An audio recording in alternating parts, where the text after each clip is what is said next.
Hey friends, welcome to my channel. My name is Bailey, and today we're doing the next installment of the If You Like This, You Might Like This series, featuring A24 films, specifically folk horror, because that's the mood I've been in, and that's something that I've been studying for over a year now because I love folk horror. I cannot stand horror. I am just petrified from even the CSI show I watched when I was like 8.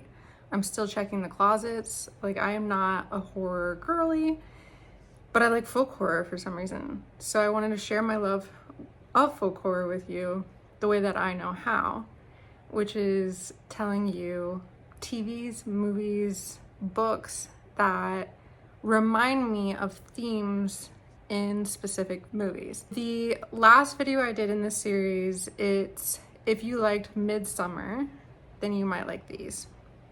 Midsommar, I explained what folk horror was, the history of folk horror for like 10 minutes at the beginning. So please go watch that before you watch this so you know what folk horror is. Also, I recommended a folk horror documentary that's also linked in the description box of that video. So again, go watch it. I do have a Patreon where we are reading a folk horror book for our book club. That's going to be linked down below, and you also get access to a Discord where you can talk about these things. I asked for recommendations recently for this video, so I'm trying to build a nerdy community over there. If you're a nerd like us, please join. You've obviously seen what movie we're going to talk about today, but we're going to talk about A24's The Witch. This movie, so it came out in 2015. This movie is very, very, very difficult to put in this series because I feel as though at a certain point when we look back at history, this movie is going to be like a standalone. I think it's a work of genius, a work of absolute art. I think when we get these stories of witches, we usually get the misunderstood woman trope. We don't often get the actual witch. And so this is right on the cusp of folk horror and horror. Again, folk horror is a genre or a subgenre. So it's right on the cusp. It doesn't quite make it all the way to horror, but it's scary enough to get there. Now, there is, like in Midsommar, there is the sense of utopianism, and that's something that's very prevalent throughout all of folk horror. But that's not the theme I was really looking for when I tried to find other books, TV shows, and movies that were similar to The Witch. So what is The Witch? Written and directed by Robert Eggers. Again, it's an A24 film. In 1630s New England, English settler William and his family, wife Catherine, teenage daughter Thomasin, preteen son Caleb, young fraternal twins Mercy and Jonas, and unborn baby Samuel, are banished from a Puritan settlement over a religious dispute. They build a farm near a large, secluded forest, and Catherine bears her 5th child, Samuel. While under Thomasin's care, Samuel abruptly disappears. It is soon revealed that a witch has stolen and killed Samuel to use his body to make a flying ointment. So one of the themes that I found, so this is like darker, right? We've got Midsommar, which is very, very, very light in tone, not in plot, not in story. But in tone, it's very light. The Witch is the complete opposite. It's extremely dark. The tone, it's hard to even see sometimes on the screen because the images themselves are very, very dark. But also the music, the fiddling music is like so The Witch. It's so creepy. And there's always this overwhelming sense of dread throughout the movie. Again, you don't really get that with Midsommar. You know that tension is building, but it's not this like dark cloud tension. It's more of like actual retribution tension. The Witch is more dark cloud is like about to come over this family kind of tension. So Thomason is being labeled a witch by her family, and they're once again secluded. So that is a theme that I looked for again in folk horror, is this idea of seclusion from society. So not just going out into a smaller village from the city, like Midsommar and all of the movies and books I recommended over there, but actually being away from society, period. And also this idea of a very looming dark presence. It was very difficult, and I could have just gone with like typical witch hunting things like the Crucible or something, because the witch hunts are already pretty much folk horror in and of themselves. But I wanted to get a little weird. So I'm hoping that you'll enjoy and stick around and let me know down below if you would add to this list, because I love this kind of stuff. So feel free to let me know if you would add to this list if you've seen this movie. Okay, if you haven't seen The Witch, I need you to pause this right now and at least go watch the trailer so you know what I'm talking about. It is really scary, okay? But it's actually like done very, very well, and I've seen it maybe 10 times. And again, I don't like horror, so take that for what you will. So the first TV show I'm gonna recommend is, we're starting off with like not so scary. So for all you chickens that are watching this, I'm gonna recommend Chilling Adventures of Sabrina, because this is more than just Sabrina the Teenage Witch. This is actually like dark Sabrina. This is sacrificial Sabrina. This is signing the devil's book Sabrina. It's an American supernatural horror television series. It's centered on the Archie comics character Sabrina Spellman, portrayed by Kiernan Shipka, and also stars Ross Lynch, Lucy Davis, Miranda Otto, and the list goes on. It premiered during 2017 on the CW, kind of wild. And the first half of the season, consisting of 10 episodes, was released on October 26, 2018. The Chilling Adventures of Sabrina is set in the fictional town of Greendale. It is a dark coming-of-age story that includes horror, fear, and witchcraft. Sabrina Spellman must reconcile her dual nature as a half-witch, half-mortal, while fighting the evil forces that threaten her, her family, and the daylight world humans inhabit. Very much inspired by the original like Sabrina the Teenage Witch. However, again, it's Sabrina the Teenage Witch gone bad. One other thing I should say before I keep going is another theme I looked for was sexuality. Now, if you've seen The Witch, then you know that sexuality played a huge role in the mom turning against Thomason and the brother having issues. Like, sexuality is a huge theme in these suggestions that I'm going to give you. That's also in The Chilling Adventures of Sabrina. Again, pretty dark, not like the Sabrina that we used to watch.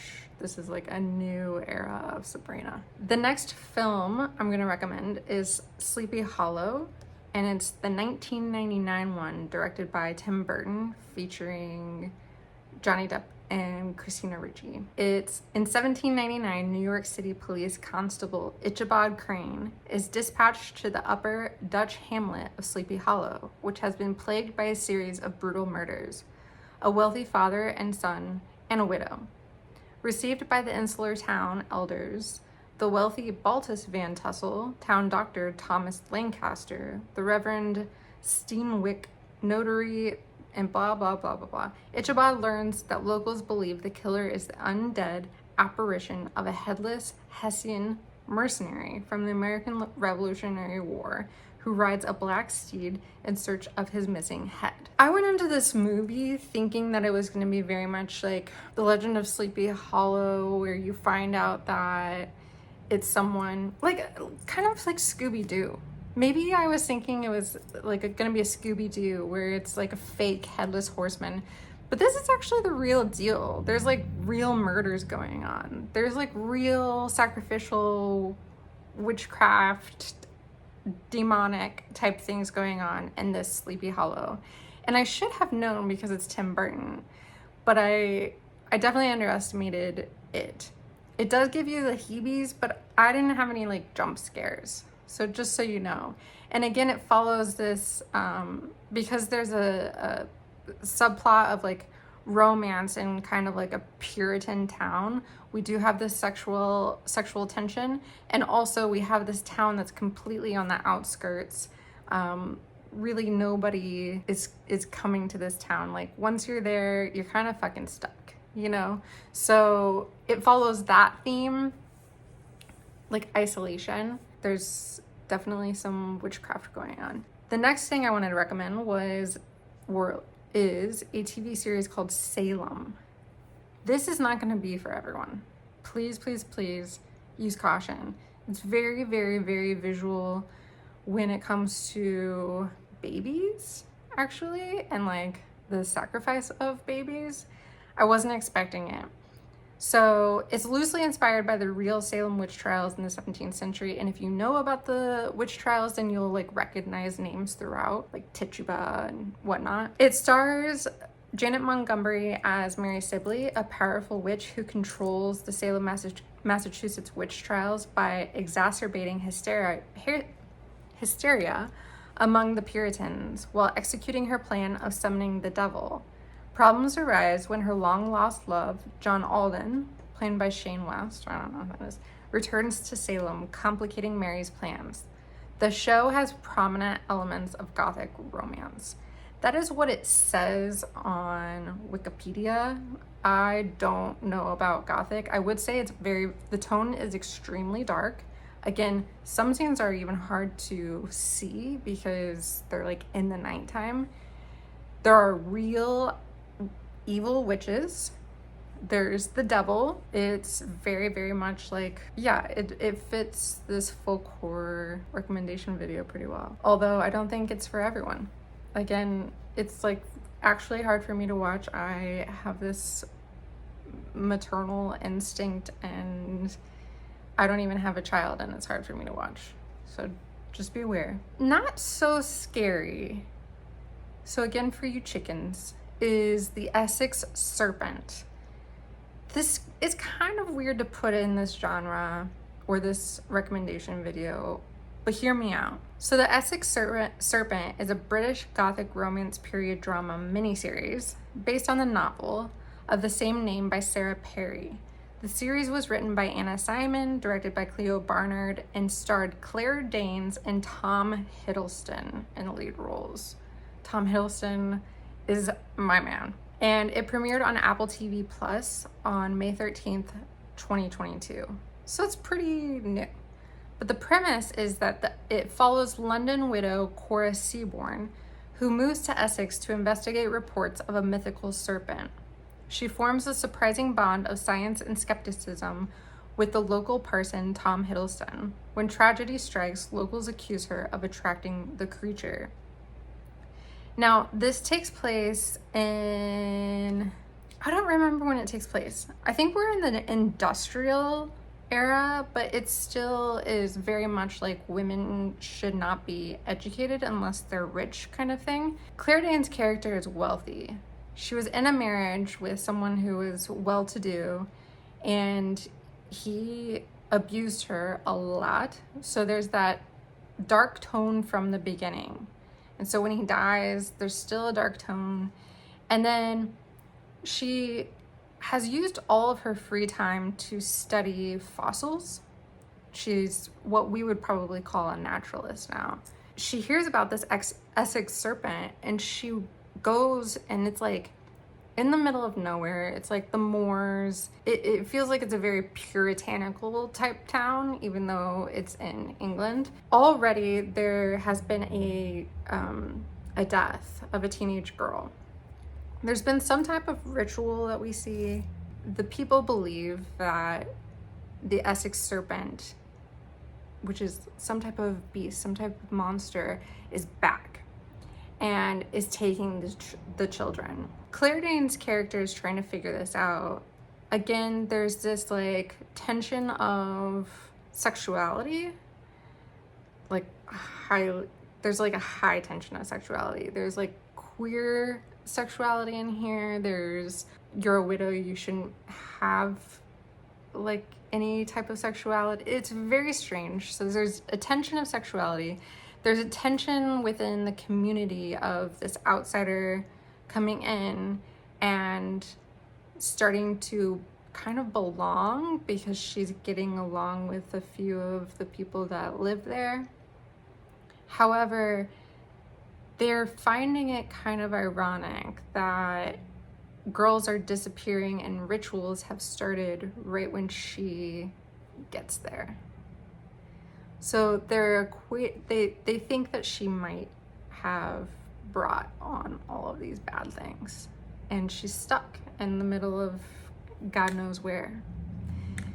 It's really awesome. I like the Essex Serpent a lot. I've seen really bad reviews for the book, but I would put it on my list. And if you don't want to watch the TV series, then read the book. The next one is kind of similar in terms of someone going to like a small community on the outskirts, away from everything. It's called The Wonder. It's 2022 period psychological drama starring our favorite Florence Pugh and a lot of other people. And the plot is, in 1862, Elizabeth Lib Wright, an English nurse who served in the Crimean War, is sent to a rural village in Ireland, where she is tasked with closely watching Anna O'Donnell, a fasting girl who, according to her family, has not eaten for 4 months. She is to be assisted by a nun, Sister Michael, and the two are to report their findings independently to a council of local dignitaries. The trauma of the Great Famine still looms over the community, and many locals are wary of the English nurse. Lib meets Anna's deeply religious family, her mother, her father, and her elderly sister Kitty. At dinner, Lib learns that Anna's elder brother died of an unknown illness.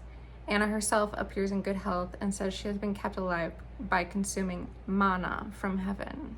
This one took me for a whirlwind. I think this movie is also pretty genius in that it's science versus religion. And I think that that's a huge part of folk horror. Not necessarily, maybe we haven't discussed science quite yet within folk horror, but there's that tension of like, the city dweller is usually the atheist scientist. The same thing with the Essex Serpent, right?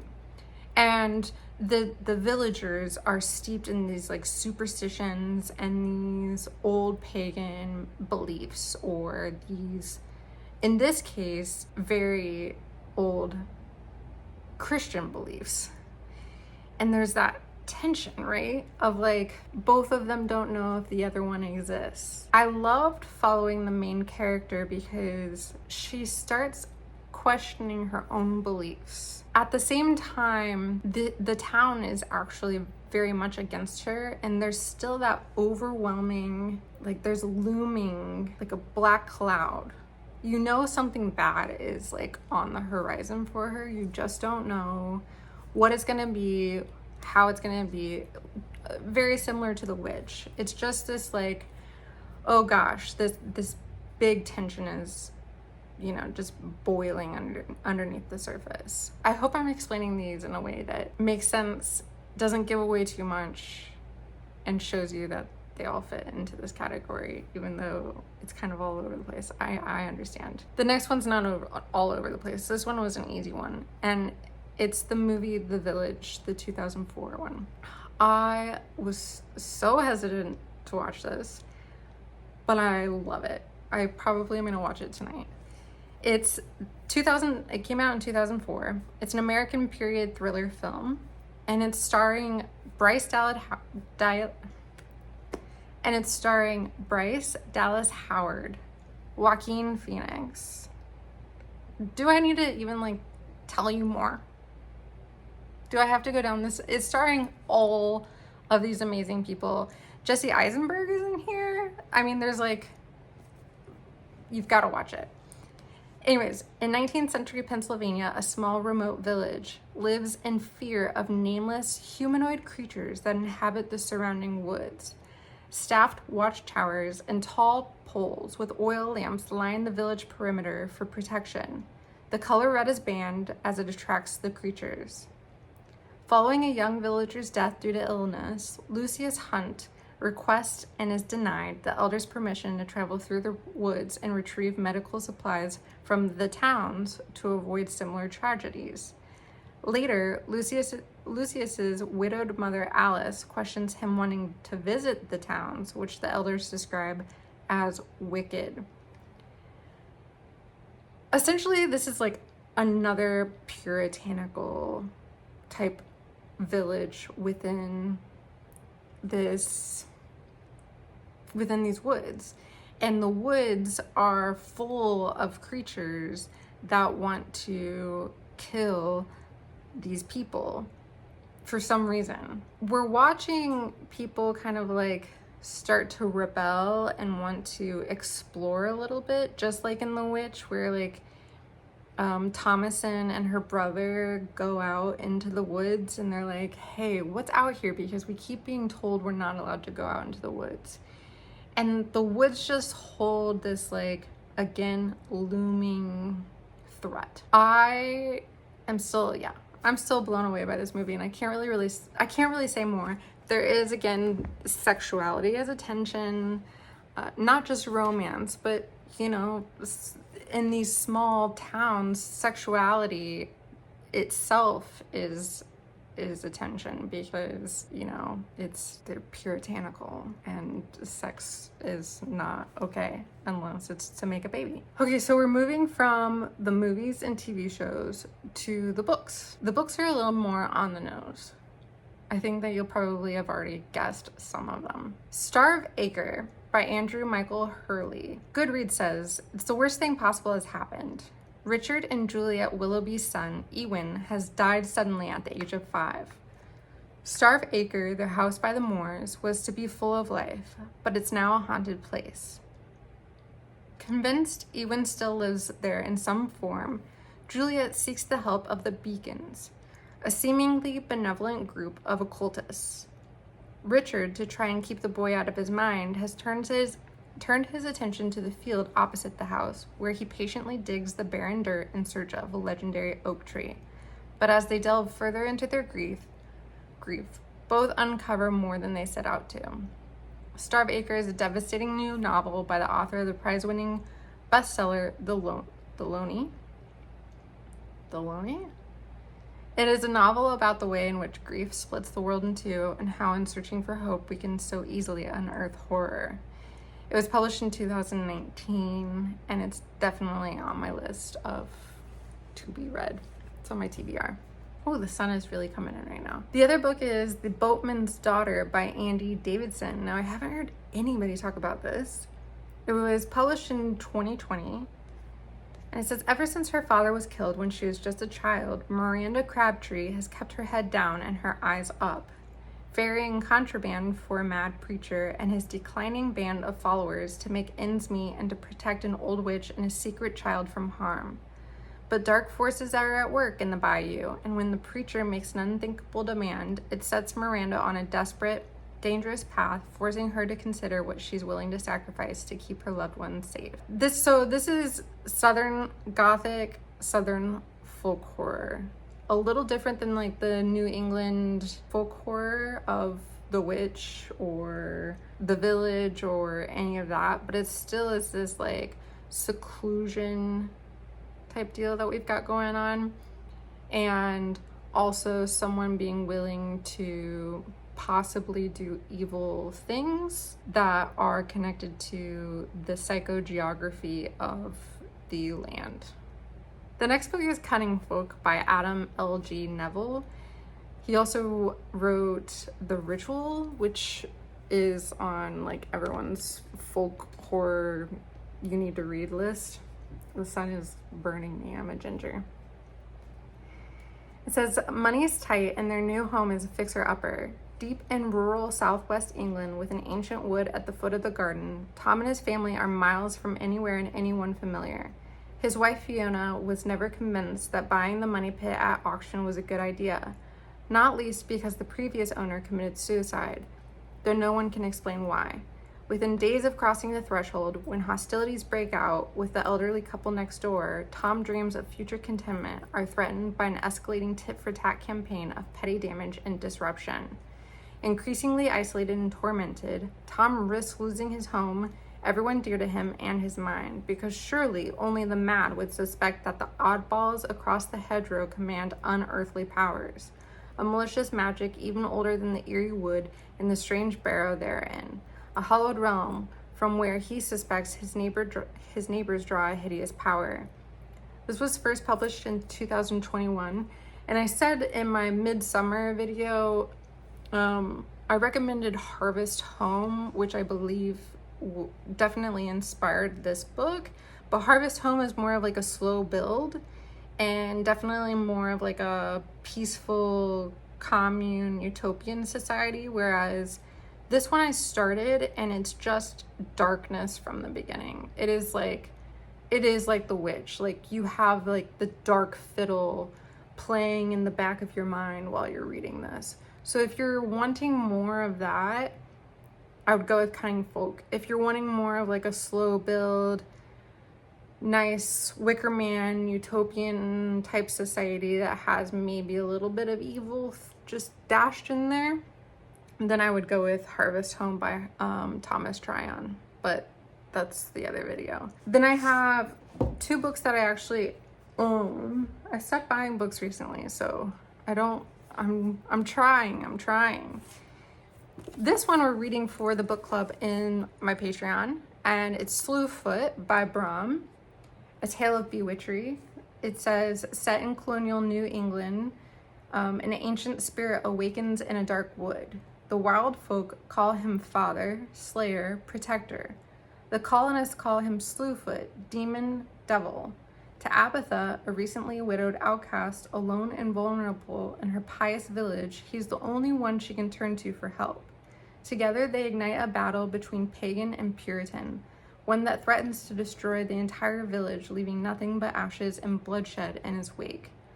Obviously, this had to be put into this video. It sounds like very similar to The Witch. However, this seems like Abatha and the father, slayer, protector make a pact early on, kind of like the chilling adventures of Sabrina as well. It's good so far. I know I had one person drop out because it was too stressful, but we'll see how I feel. The other book that is on this list is The Only Good Indians by Stephen Graham Jones. It says it's a tale of revenge, cultural identity, and the cost of breaking from tradition in this latest novel from Jordan Peele of horror literature, Stephen Graham Jones. Seemingly blending classic horror and a dramatic narrative with sharp social commentary, The Only Good Indians follows 4 American Indian men after a disturbing event from their youth puts them in a desperate struggle for their lives. Tracked by an entity bent on revenge, these childhood friends are helpless as the culture and traditions they left behind catch up to them in a violent, vengeful way. I put this on this recommendation video because I started this and it gave the same looming vibes. It also, although these 4 men we're introduced to them in society, they are taken away from society. So there's also this like seclusion that these men have to obtain in order to figure all of this out. There's magical creatures. Obviously there's this like deer showing up, and there's like, again, this sense of like right away, chapter 2, there's like a sense of this like looming dread, and you don't really know where it's coming from quite yet. So I had to definitely throw this one in here. It's folk horror by itself, but the tone is very much in alignment with The Witch. And then finally, this is a little strange to throw in here, but it's the Hellbore magazines. So I have issues 1, 2, and 7 for some reason. I jumped to 7 even though I want all of them. So they look like this, and each one is about something completely different. So for example, this is about rituals, and this one is about the great god Pan, or wild gods, and this one is a summoning of ancient terrors. And when I looked on the Hellbore website, they describe themselves as a small press devoted to British folk horror and the occult. And they have a travel guide, the Hellbore Guide to Occult Britain, a card game. I have that. They do Yuletide hauntings. I have a couple of those too. They're really, really good. So each one, you can just, that's folk horror by itself. But I just opened this up and there's an article, and usually the articles are written by scholars, which is really cool too, because I love when things are cited and it's not just people writing about woo-woo opinions. It says the bodies in the bog. Let's just randomly. From his blood the crops would spring. And yeah, I would definitely recommend Hellbore in absolutely everything they do. I follow them on Instagram and I just think that they're brilliant. And like, look at this artwork throughout, the font itself. I mean, if you're not interested in books, start here with your folk horror. Okay, you guys, that's it for today.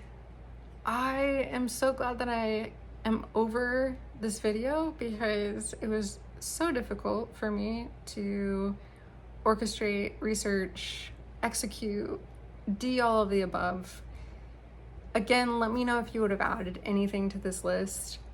I do know that a couple of my choices were kind of weird, but I didn't want to go with just like the Crucible. I didn't want to go with your normal witchcraft, witch hunt movies, because again, the A24 film The Witch, it's just like a standalone. It doesn't give any grace or mercy to Thomason, and that's different than what we typically see in these movies now, where it's just a misunderstood woman and she was mislabeled as a witch, whereas in The Witch she actually is a witch. So I hope you enjoyed this and you got some good suggestions out of it. I am gonna go get out of the sun now. Thanks for joining me. Talk to you soon. Bye.